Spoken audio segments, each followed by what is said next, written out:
Alright, so today we are going to talk about Sohcahtoa. Sohcahtoa. Okay?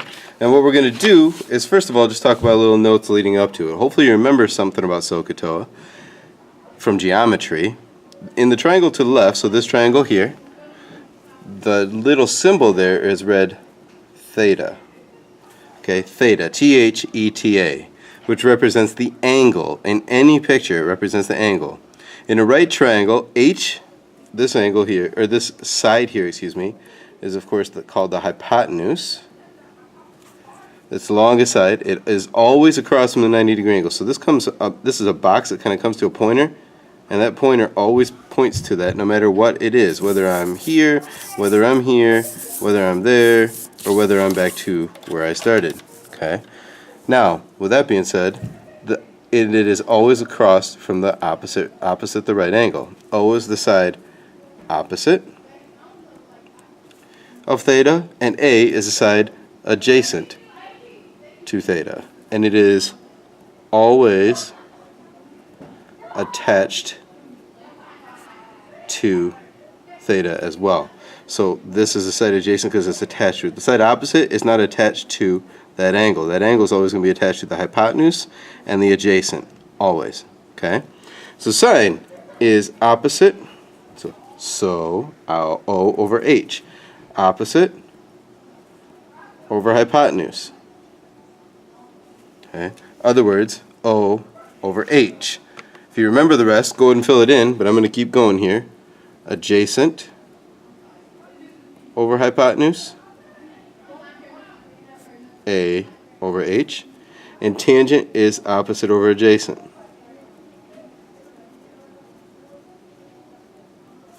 O over A.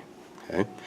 So when I look in these pictures, if I call right below, I'm going to make theta be A, which means in the corner where A is, the corner, the angle, I'm going to put theta. Okay. Now if the sine of A, well, we're going to write these as fractions. So from A, the side adjacent is attached to it, so this is my ADJ. This is my hypotenuse because it's directly across from that 90-degree angle, and the side across from it, the side opposite, is little a. So for sine, it's opposite over hypotenuse. O over H is little a over little c. Maybe take a second and see if you can fill in the other two. Pause it a second. Try it. Cosine from this angle is adjacent over hypotenuse, so that's little b over little c. Okay. And tangent is opposite over adjacent, so little a over little b. Okay. Now, with that being said, I want you to do the rest of these. I'll do the first one here and the tangent one here. Sine of A, so from A, sine is opposite over hypotenuse. So I'm going to label this O, A, and H. Now there is a little problem with that as I go to B, but we'll just do it for now. Sine would be opposite over hypotenuse, so 20 over 29. Now you need to always reduce those if you can, but I can't in this because nothing goes into both of those. Now for B, if I use this as my theta, this is my angle, well then I need to relabel my triangle. This is my side opposite, this is my side adjacent. And tangent is opposite over adjacent, 21 over 20. Go ahead and try and fill in the other four and come back and check your answers with me.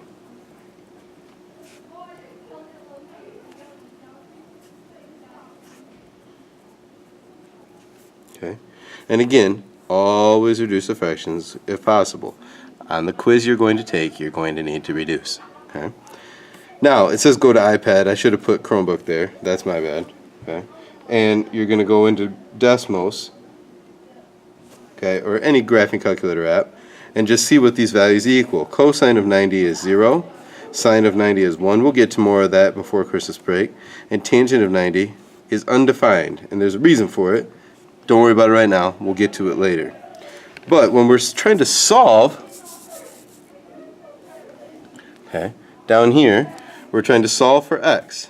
Well, if I write this as a proportion, if I put this over 1, if you remember with equal signs, we cross multiply. And here I get x equals, and over here I get 6 times sine 25. I do not want you to write sine 25 times 6. If you put that in your calculator, it will combine these two and take the sine of that. That is wrong. what you should be doing is 6 times sine of 25. Now, when the letter's up high, you multiply. Remember that. When the letter's up high, you multiply. And when I multiply 6 times sine 25, your calculator must be in degrees. You should get 2.5. Okay, I'm just rounding to the nearest tenth. Right here, again, I put it over 1, and what I get is 7 equals x times cosine of 100. And how would I solve that for x? Well, I'd get rid of this by dividing cosine 100 into both. And 7 divided by cosine of 100 is negative 40.3. It's okay to get a negative.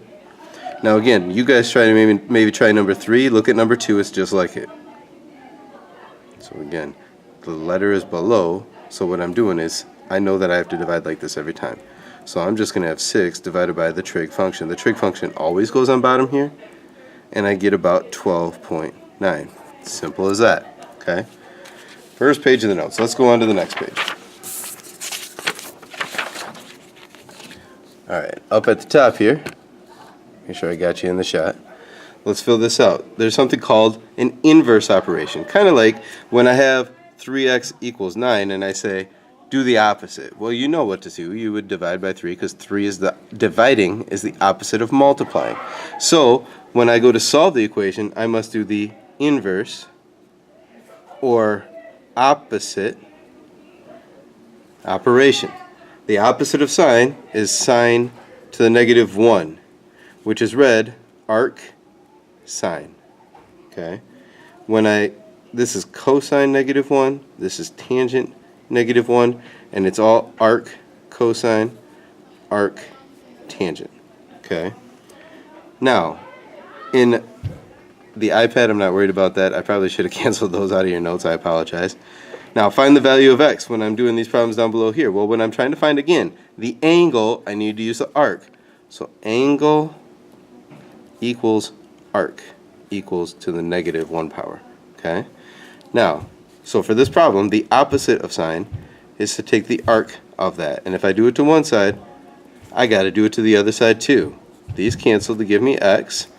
This becomes the arc sine of 20 over 29. And all you literally do in a calculator is press second sine, and you'll see the sine negative 1 thing show up, and then 20 divided by 29 and your parentheses. And you should get 43.6. And we're finding an angle here, so degrees. You must put degrees because we're finding angles. Try 5 and 6. Again, remember what you're doing here is taking the arctan of both sides. Okay? And these will cancel, x will equal, we'll figure that out, and then try this one on your own.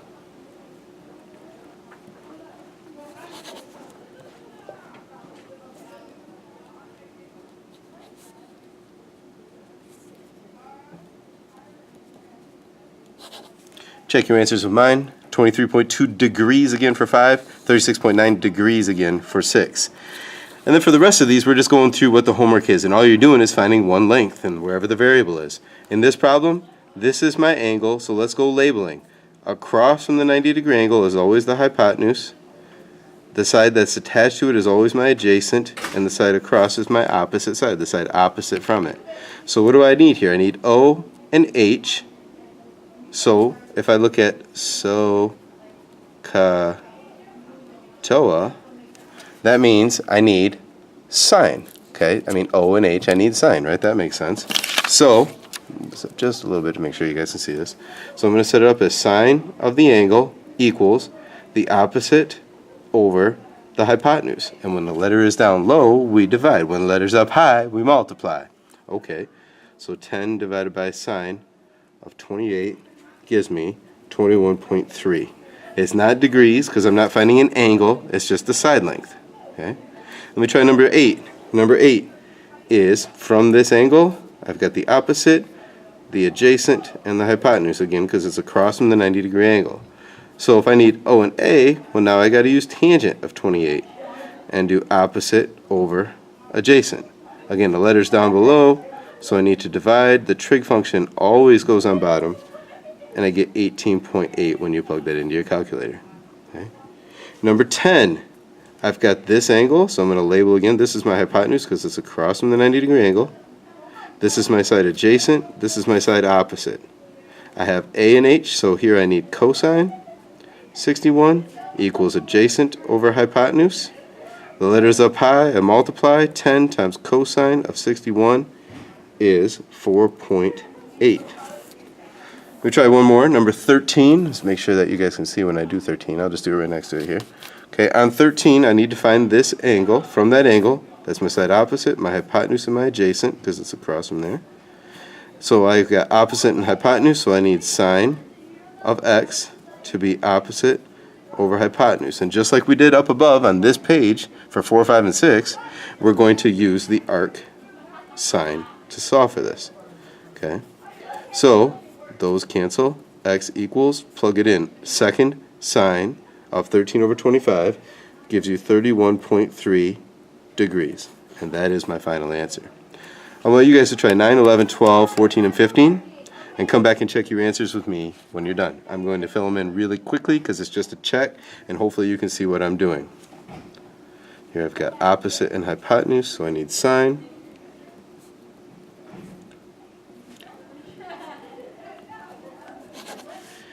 Here I need, let's see, adjacent and hypotenuse, I need cosine.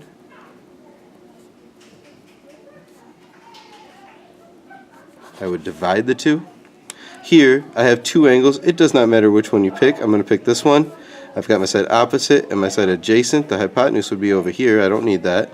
So I need tangent of 33 equals opposite over adjacent. Or I could have really done tangent of 57 equals opposite over adjacent. Whichever one you're more comfortable with. It doesn't matter. Either way, you should get 38.5. I'm going to find my angles here again. Here I've got adjacent and hypotenuse, so I need cosine. Make sure you can see that. Of x is adjacent over hypotenuse, and I get 55.2 degrees. Here I've got opposite and adjacent, because there's my hypotenuse, so tangent of x is 19 over 14, and you get 53.6 degrees. That's what this entire assignment is about. Please go in and try the homework, which is the next 2 pages. Again, make sure that on a problem like, let's see, which number is it? Number 9, you've got all 3 sides. It doesn't matter which 2 you pick. Pick the one you want to use. Have a good day.